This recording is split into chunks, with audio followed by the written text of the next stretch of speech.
2023년에는 제가 20억 정도 했고요.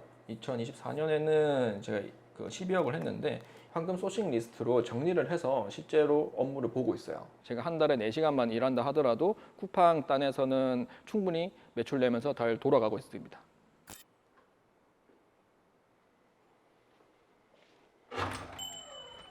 네, 안녕하세요. 안녕하세요. 간단한 자기소개 한번 부탁드릴게요. 네, 안녕하세요. 저는 88년생 한드래곤이라고 하고요. 저는 온라인 셀러를 하고 있고 쿠팡 로켓크로스 위주로 하고 있으면서 로켓크로스뿐만 아니라 로켓배송, 스마트 스토어, 토스 쇼핑, 자사몰도 운영하고 있습니다. 여기는 어디예요? 여기는 제가 일하는 사무실이고요. 그 사무실이면서 이제 강의장으로 쓰고 있습니다. 쿠팡 하신다고 하셨는데 네. 지금 물건들이 안 보이거든요. 물건들은 따로 없으신가요? 보통 쿠팡 판매는 이제 로켓크로스 위주로 하고 있기 때문에 로켓크로스는 물건을 쿠팡 센터에 넣어놓고 판매를 하거든요. 그래서 대부분의 물건은 쿠팡 물류 창고에 들어가 있고요. 그리고 나머지 제가 가지고 있는 재고는 제가 또 공장이 따로 있어요. 그래서 공장에서 보관하고 있습니다. 공장하고 사무실이 따로 있으신 거네요? 네, 그렇죠. 사무실에서는 보통 어떤 업무를 하시나요? 사무실에서는 소싱이나 마케팅, 데이터를 좀 봐야 되는 업무를 사무실에서 하고 있어요. 저는 보통 여기서는 이제 소싱이랑 마케팅 위주로 하고 있는데 마케팅은 저 외부 마케팅을 많이 하고 있어요. 외부 마케팅은 제가 하는 게 이제 메타 광고, 또 구글 광고, 커뮤니티 바이럴, 블로그, 카페 이런 식으로 다 하고 있는데 사실 외부 마케팅이 저는 되게 중요하다고 생각하거든요. 메타 광고 하고 안 하고 매출 차이가 좀 많이 나나요? 매출 차이가 엄청나게 많이 나고요. 또 매출도 매출 차이인데 어쨌든 제가 판매하는 전략이 저는 다 품종을 판매하는 게 아니라 적은 SKU를 몇 개를 갖고 가면서 해당 SKU에서 매출을 좀 맥스로 뽑아내는 거를 좀 잘하거든요. 그래서 이 한 개당 상품들의 매출을 맥스로 뽑아내려고 하면은 결국에는 시장에서 상위권의 자리를 잡아야 돼요. 시장에서 상위권의 자리를 잡으려고 하면은 외부 마케팅을 좀 많이 해야 된다고 저는 생각합니다. 그럼 처음 시작하실 때부터 외부 마케팅의 중요성을 좀 알고 계셨던 건가요? 저는 원래 이제 쿠팡부터 시작했던 게 아니라 이제 네이버 하다가 쿠팡으로 넘어간 케이스였거든요. 근데 네이버는 정말로 순위가 판매에 되게 절대적인 시장이에요. 근데 순위가 판매에 절대적이기 때문에 무조건 순위를 올려야 되는데 되게 시장이 엄청 난잡했어요.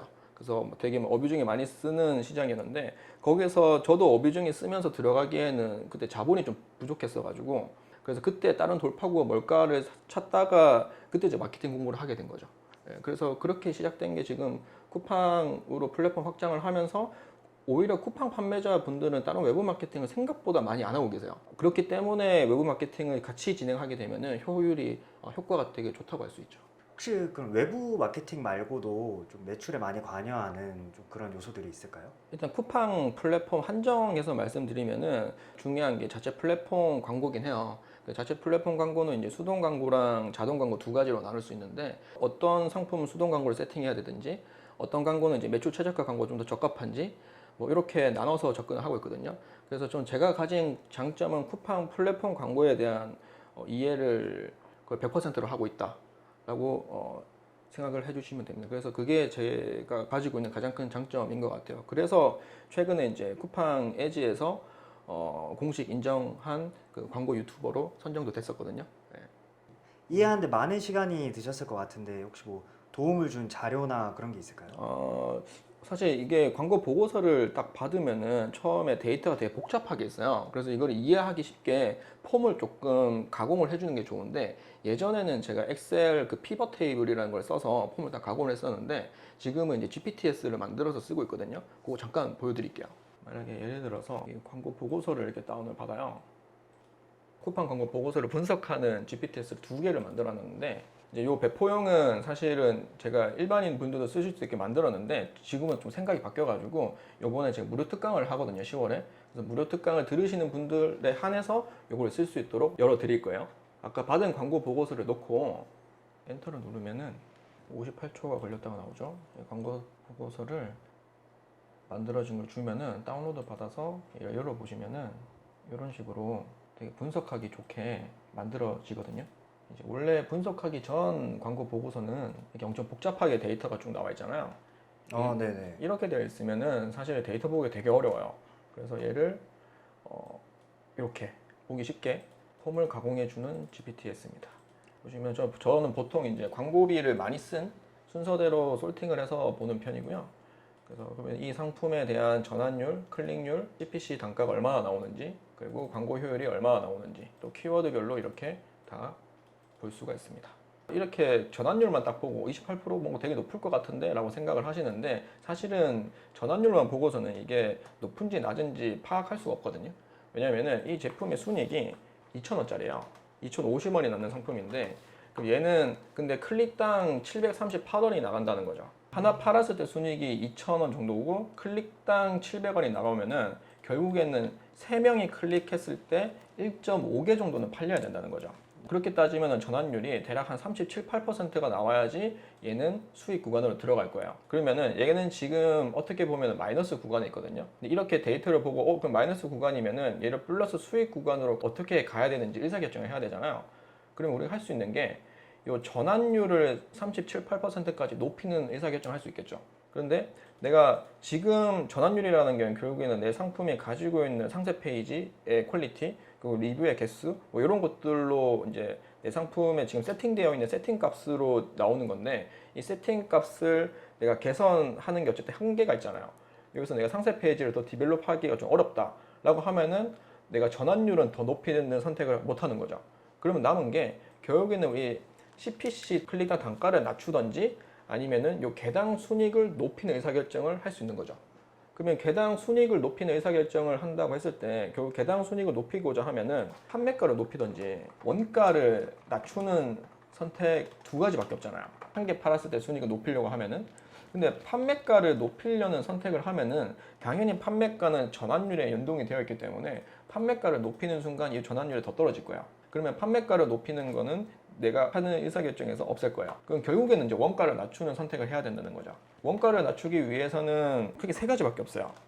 지금보다 대량 발주해서 원가를 낮춘다. 그리고 두 번째가 보다 저렴한 공장을 찾는다. 세 번째가 저는 이 상품 같은 경우는 중간에 구매대행 업체를 껴서 수입하는 거거든요. 구매대행 업체가 가져가는 수수료가 대략 5에서 10% 정도 돼요. 그러면은 구매대행 업체를 빼고 직접 수입한다. 이 세 가지 활동으로 원가를 낮출 수 있는데, 내가 지금 현 상태에서 이 세 가지를 할 수 있는지를 이제 생각을 하는 거예요. 근데 만약에 내가 지금 대량 발주하기에는 뭔가 좀 부담스러워. 그리고 저렴한 공장을 찾으려고 하면은 이것도 어쨌든 중국 공장이기 때문에 찾기가 좀 어려워. 또 구매 대행 업체를 빼고 직접 수입하는 것도 뭔가 내가 좀 부담스러워 라고 하면은, 내가 이 상품이 엔드로아스보다 광고 효율이 높게 나오려고 하면은 원가를 낮춰서 판매 순이익을 높이는 작업을 못 하는 거죠. 그러면 결국 나머지 한 게 있는 거는 이 CPC 단가를 낮추는 선택밖에 안 남는 거죠. 그러니까 제가 드리고 싶은 말씀은, 제가 지금까지 이 광고 보고서를 하나를 딱 보고 쭉 말씀드렸잖아요. 광고를 붙였을 때 광고 효율이 잘 나오면은 그럼 해피해요. 뭐 예산을 그냥 맥스치로 세팅해 놓고 그냥 가만히 두시면 됩니다. 그리고 다른 제품 소싱하시면 되는데, 가장 문제는 내가 광고를 세팅했을 때 광고 효율이 엔드로아스보다 안 나오는 거죠.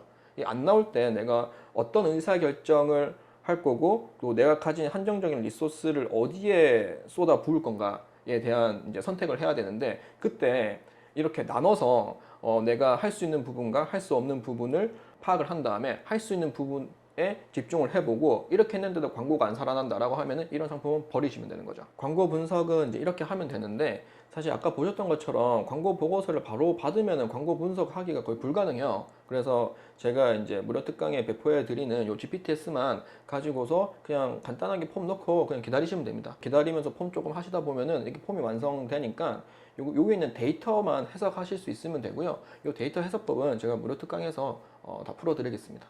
광고랑 마케팅 부분을 되게 많이 말씀드렸는데, 쿠팡에서 광고랑 마케팅도 중요하지만 그거에 못지않게 훨씬 중요한 게 소싱이거든요. 그래서 제가 직접 소싱할 때 사용하고 있는 소싱 리스트가 있어요. 소싱이라는 거는 우리가 플로우대로 생각을 해보면은 일단은 키워드를 찾죠.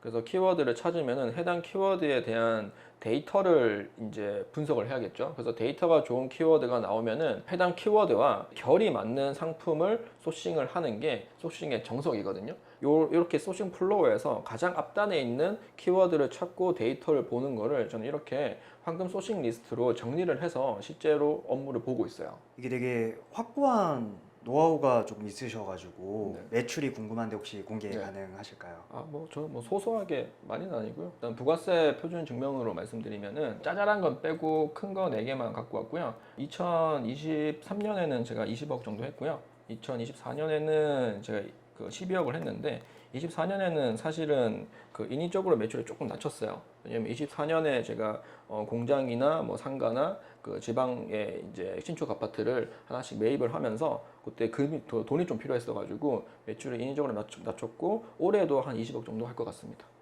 사무실에서는 소싱이나 이런 관련 업무를 하시고 창고에서는 어떤 업무를 하세요? 제가 창고에서 업무를 하진 않고요. 이제 직원분들이 창고에서 저희 물류를 해주십니다. 그래서 저는 자체 물류를 돌리고 있습니다. 제가 안 그래도 제가 지난주에 저는 이제 중국에서 OEM에서 갖고 오는 물건이 있거든요. 제 주력 상품 하나가 중국에서 들어와가지고 그 퀄리티 체크를 한번 하러 가야 돼서 지금 공장에 갈 거거든요. 지금 저랑 같이 가실까요? 창고를 1시간 거리에 잡으신 이유가 있나요? 창고가 이제 경기도 화성에 있는데요. 사실 공장 투자의 메카는 경기도 화성이에요. 그래서 저는 이제 투자 목적 실사용도 하지만 투자 목적으로 산 게 크기 때문에 그래서 경기도 화성에 샀습니다. 창고는 얼마에 한 번씩 가시는 거예요? 창고는 거의 안 가고요. 정말 가끔 뭐 자주 가면은 한 달에 한 번, 평소에는 한 2달에 한 번 정도로 가고 있어요. 혹시 온라인 판매 이전에는 어떤 걸 하셨어요? 전 직장이었고요. 예, 직장이었고 일본계 IT 회사에서 한 4년 정도 근무하고 퇴사를 했었습니다. 혹시 온라인 판매를 하시게 된 계기가 어떻게 되세요? 직장 다니면서 이제 투잡으로 시작을 했는데 사실 그 온라인 판매보다 제가 그 부동산 투자를 먼저 했어요. 근데 부동산 투자를 하시는 분들은 다 공감하실 건데 보통 한 채 투자하면은 종잣돈이 다 쓰거든요. 새로운 투자를 하기 위해서는 새롭게 또 돈을 모아야 되는데 그 월급만으로는 이 시간이 너무 오래 걸리는 거예요. 월급 외에 소득을 벌 수 있는 게 뭐가 있을까 제가 찾아본 건 아무래도 부동산을 하다 보니까 이제 공간 사업에 대해서 관심이 좀 많았었어요. 그리고 뭐 파티룸이나 에어비앤비나 쉐어하우스 이런 쪽이 관심이 많아서 이제 진행을 하려고 했었는데 공간 비즈니스에서 가장 투자금이 적게 드는 게 에어비앤비거든요. 에어비앤비도 결국에 원룸을 빌려서 에어비앤비 돌리려고 하면은 보증금이 최소 500만 원은 또 있어야 되더라고요. 그러려면은 또 돈이 또 묶이는 거니까 내가 최소한의 자본을 들여서 할 수 있는 게 뭐가 있을까 찾다가 그때 때마침 대심사인당 시대가 됐죠, 그죠? 그때 온라인 판매가 되게 유행을 하면서 그때 저는 그렇게 시작을 했었습니다. 지금 만족하시나요? 퇴사하신 거? 저는 너무너무 만족하고요. 직장에서는 원만한 사람을 좋아하잖아요. 근데 저는 직장 생활을 하다 보니까 뭔가 제가 점점 없어진 느낌? 그런 느낌이 들어서 사실 부동산 투자를 시작한 것도 빠르게 경제적 자유를 얻어서 퇴사를 하고 싶다라는 게 먼저였어요. 그래서 어쨌든 저는 쇼핑몰로 퇴사를 성공하게 돼가지고 정말 만족하면서 살고 있습니다. 그럼 그 만족의 궤도까지 올라오신 시간은 좀 어느 정도 걸리셨을까요? 저는 조금 슬로우 스타터라서 오래 걸렸어요. 쇼핑몰 시작하고 순수익으로 월 100만 원 찍는데 한 8개월에서 9개월 걸렸던 것 같아요. 근데 이게 100만 원 찍는데 8개월에서 9개월 걸렸는데 200만 원까지 가는 데는 한 2달 정도밖에 안 걸렸고요. 거기에서 이제 400, 뭐 1000, 2000, 4000까지 가는 데는 거의 1년 안 걸렸던 것 같아요. 만약에 지금 갖고 계신 온라인 유통 지식이 하루아침에 사라지고 내일부터 온라인 유통을 시작해야 한다면 어떤 것부터 하실 건가요? 저는 무조건 로켓크로스부터 한다고 생각하죠. 왜냐면 로켓크로스가 결국에는 우리가 그 물류도 안 해도 되고 CS도 안 해도 되잖아요. 그리고 뭐니 해도 트래픽이 지금 가장 많이 몰리기 때문에 반응이 빨라요. 그래서 초보분들이 이제 아무런 지식 없이, 그러니까 저도 제가 만약에 다시 돌아간다라고 하면은 반응이 빨라야 또 재미도 있고 돈도 빨리 벌리거든요. 그런 관점에서도 로켓크로스가 가장 좋다고 생각합니다. 그럼 로켓크로스를 하려면 음. 좀 자본이 어느 정도 필요할까요?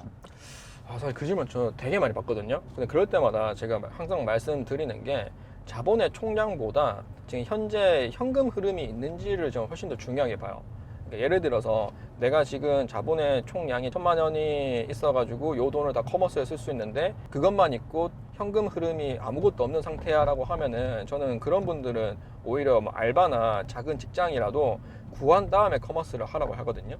왜냐면 이 현금 흐름이 있어야지 사람이 조금 뭐 소싱이나 마케팅에서 조금 더 과감하게 할 수 있고요. 왜냐면 이게 끝이 아니니까 계속 현금 흐름이 들어오면 계속 시도할 수 있잖아요. 그래서 저는 자본의 총량보다 현금 흐름이 있는 게 훨씬 중요하다고 생각하고요.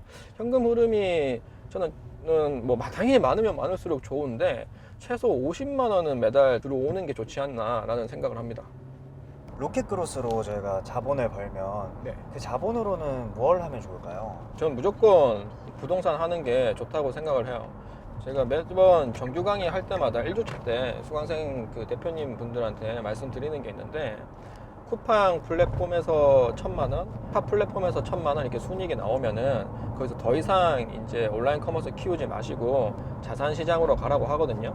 이게 왜 그러냐면은 우리 온라인 판매하시는 분들이 엑시트할 수 있는 구조가 크게 두 가지라고 생각을 하거든요. 첫 번째가 내 브랜드 가치를 키워가지고 내 브랜드를 매각하는 거. 이제 두 번째가 이제 부동산을 취득을 해서 시세 차익을 보고 매각을 하는 건데, 사실 누군가 몇십억을 주고 사갈 브랜드를 키운다는 거는 정말 너무 어려워요.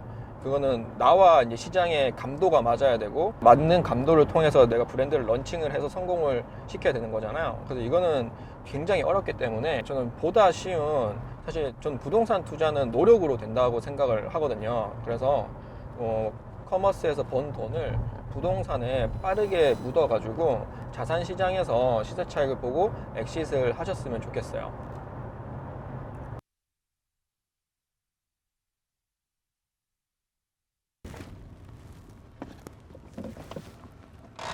이제 도착해가지고요, 내리시면 됩니다.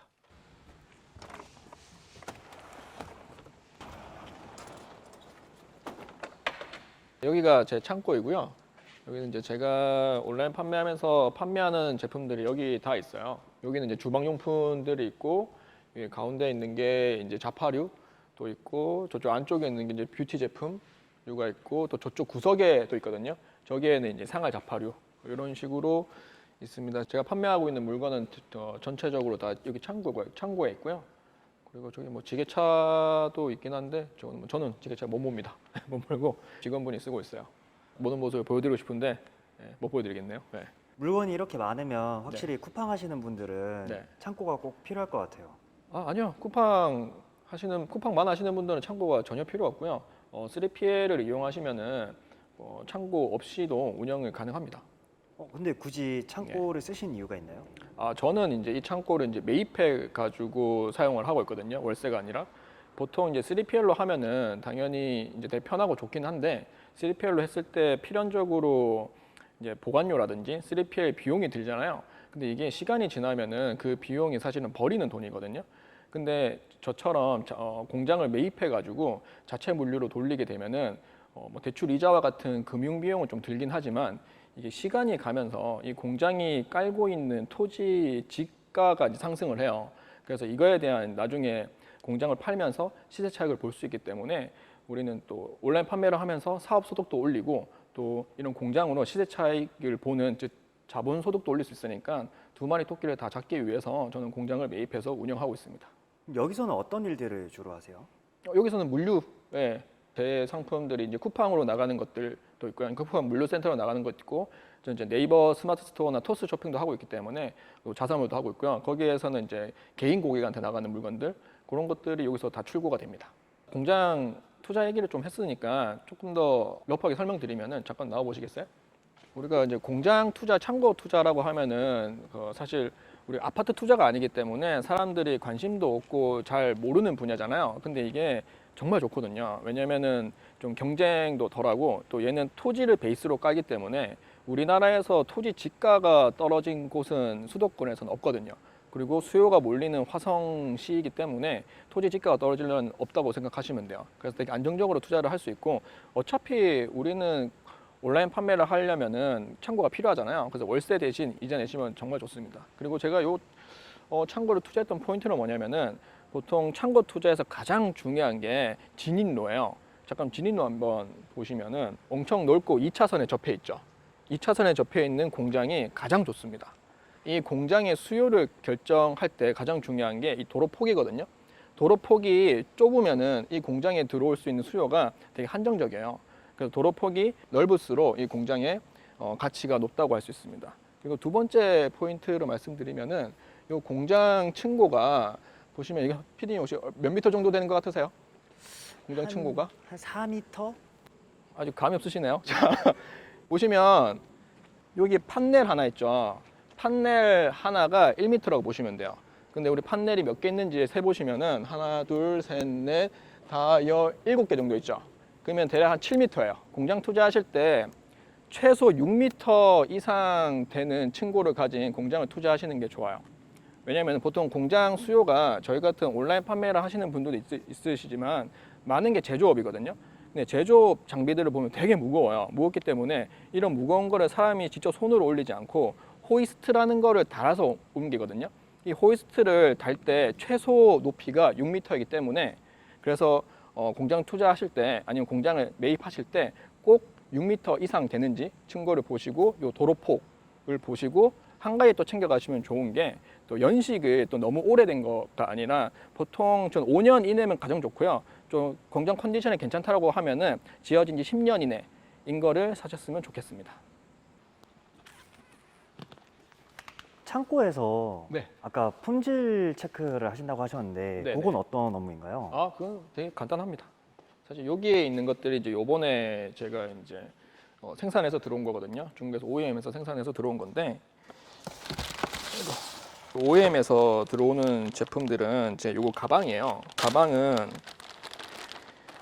매번 만들 때마다 원단을 중국 공장에서 새로 사거든요. 새로 사서 이번 배치랑 다음 배치랑 원단의 컬러랑 뭐 이렇게 강직도 이런 것들이 만들 때마다 조금씩 달라질 수가 있어요. 그래서 퀄리티 체크라는 거는 사실 중간중간 한번 하긴 하는데 오늘은 이제 최종 퀄리티 체크죠. 도착했으니까 한국에 기존 배치랑 크게 차이점이 없는지 그런 거를 이제 확인하기 위해서 옵니다. 가방 같은 경우에는 가장 많이 얘기가 나오는 게 이런 자크 같은 거, 자크 같은 게 이제 조금 약해가지고 조금만 힘주면 부러지는 경우가 많거든요. 그래서 그렇다고 우리가 비싼 그 YKK 지퍼를 쓸 수는 없으니까 원가 때문에 그래서 저는 저렴한 걸 쓰고 있는데도 이게 튼튼한지 보는 거고 두 번째가 사실 여행용 백팩은 많이 담다 보면은 여기 어깨끈이 좀 빨리 떨어져요. 그래서 요거 같은 경우에 중국에서 사실은 이제 무게 테스트를 다 하고 오는데 그래서 한 번 더 이렇게 실제로 박음질이 이중 박음질 잘 되어 있는지 이런 부분을 퀄리티를 체크하고 있습니다. 이런 퀄리티 체크는 얼마에 한 번씩 하시나요? 보통 제가 컨테이너 단위로 물건을 들어오니까 한 2달에 한 번, 빠르면 한 달 반에 한 번 정도 와서 하는 편이에요. 물건 들어올 때마다 하니까요. 네. 생각보다 자주 안 와도 되네요. 그렇죠. 왜냐면 여기는 저 없이 그냥 물류만 굴러가는 곳이어가지고요. 이제 직원분이 상주해가지고 물류를 돌리고 있으니까 저는 안 옵니다. 네. 창고 오는 거나 이제 온라인 유통하는 거나 그런데 쓰시는 시간은 어느 정도 되시는 거예요? 그러니까 온라인 판매 쿠팡에만 쓰는 시간을 말씀드리면 한 4시간 정도 쓰고 있어요. 하루에 4시간 정도. 아니요, 한 달에요. 한 달에요? 네네네. 한 달에 4시간만 쓰고도 이렇게 많은 물건들을 가지고 그 매출을 낼 수가 있나요? 물론 있죠. 근데 다만 그 전제 조건이 있죠. 일단은 저는 새로운 SKU를 런칭을 지금 안 한 지 오래가 됐고요. 기존에 이제 주력 제품들로만 계속 이제 굴리고 있거든요. 그렇게 되면은 사실 제가 소싱도 할 필요 없고 마케팅도 기존에 세팅되어 있는 거를 그대로 돌리기 때문에 제가 한 달에 4시간만 일한다 하더라도 쿠팡 단에서는 충분히 매출 내면서 잘 돌아가고 있습니다. 한드래곤님처럼 이제 한 달에 4시간만 하고도 그 정도 매출을 낼 수 있으려면 얼마나 해야 되나요? 솔직히 초반에는 갈아 넣어야죠. 예, 갈아 넣어가지고 굉장히 오로지 쿠팡에만 좀 딥다이브 해가지고 여기 집중하는 시간이 필요하고요. 집중을 빡 하고 이제 주력 상품이 나오고 주력 상품들이 한 3-4개 세팅이 되면은 그 다음부터는 시간이 굉장히 많이 줄어듭니다. 저처럼. 예.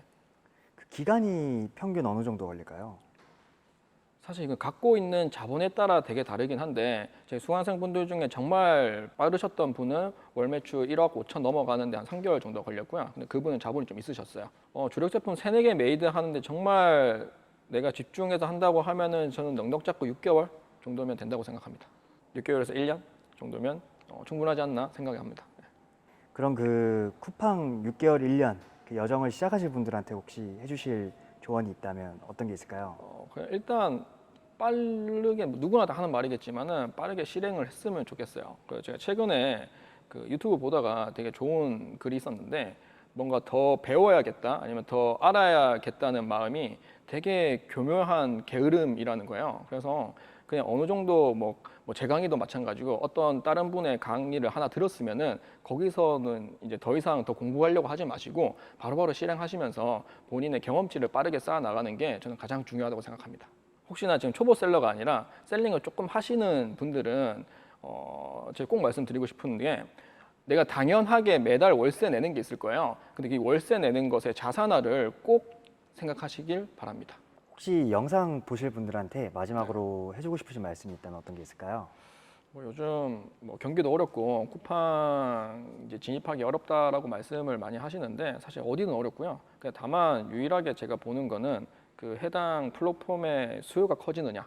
근데 쿠팡은 계속 어쨌든 트래픽이 계속 몰리는 핫한 시장인데 이런 시장은 저는 아무리 이제 레드 오션화 됐다고 하더라도 개인이 들어가서 본인이 월에 1, 2천 정도에 벌 수 있는 수요는 항상 존재한다고 생각하거든요. 그래서 너무 겁먹지 마시고 그냥 바로바로 빠르게 실행을 하셨으면 좋겠습니다. 그리고 제가 오늘 쭉 많이 말씀드렸는데 혹시나 저한테 더 많은 질문이 있으시거나 저랑 좀 더 소통하고 싶으신 분은 제가 10월 중에 무료 웨비나를 준비를 하고 있거든요. 그때 많이 참석하셔가지고 저랑 많은 대화 나눴으면 좋겠습니다. 감사합니다.